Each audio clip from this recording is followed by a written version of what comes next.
Beautiful souls. നമ്മുടെ ലൈഫിൽ ആരെങ്കിലും നമ്മളോട് പറഞ്ഞിട്ടുണ്ടോ പെർഫെക്റ്റ് ആയിരിക്കണം, അല്ലെങ്കിൽ ഇംപെർഫെക്റ്റ് ആയത് മോശമാണെന്ന്? പക്ഷേ നമ്മുടെ ഉള്ളിൻ്റെ ഉള്ളിൽ അത് കിടക്കുന്നുണ്ട്.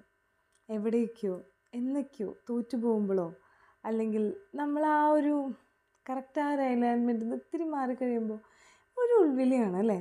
ആരും പറഞ്ഞില്ലെങ്കിൽ പോലും. പക്ഷെ എന്തിനാണത്? അതിൻ്റെ ആവശ്യമുണ്ടോ? ഒന്ന് ചിന്തിച്ചാൽ നിര തെറ്റിയൊരു പല്ല്,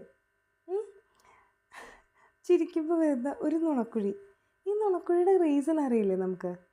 അത് മസിലിൻ്റെ ഒരു ചെറിയൊരു വ്യത്യാസമാണ്, അല്ലെങ്കിൽ അത് പെർഫെക്റ്റ് അല്ലാത്തൊരു മസിലാണത്, വിച്ച് ക്രിയേറ്റ്സ് എ ഡിംപിൾ.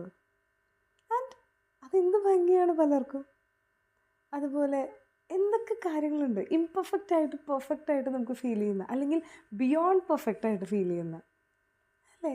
പക്ഷെ എന്തിനാണ് നമ്മൾ മനുഷ്യരെ മാത്രം ആ ഒരു ചട്ടക്കൂടിൽ നിൽക്കാൻ വളരെയധികം കഷ്ടപ്പെട്ട് നിർബന്ധിക്കുന്നത്?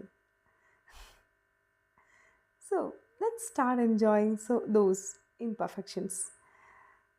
ഒരാൾ ലേറ്റായി വരുമ്പോൾ അയാൾ പറയുന്ന എക്സ്ക്യൂസ് അക്സെപ്റ്റ് ചെയ്യാൻ, അല്ലെങ്കിൽ അയാളുടെ നോർമൽസീനെ കുറച്ച് ഡിഫറെൻ്റ് ആക്കുന്ന എന്തെങ്കിലും ഒരു വിയേർഡായിട്ടുള്ളൊരു ക്യാരക്ടർ ആയിക്കോട്ടെ, വാട്ട് എവർ.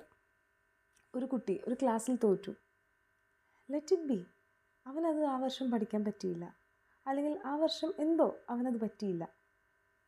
അതിൽ there is nothing weird, there is nothing beyond normal.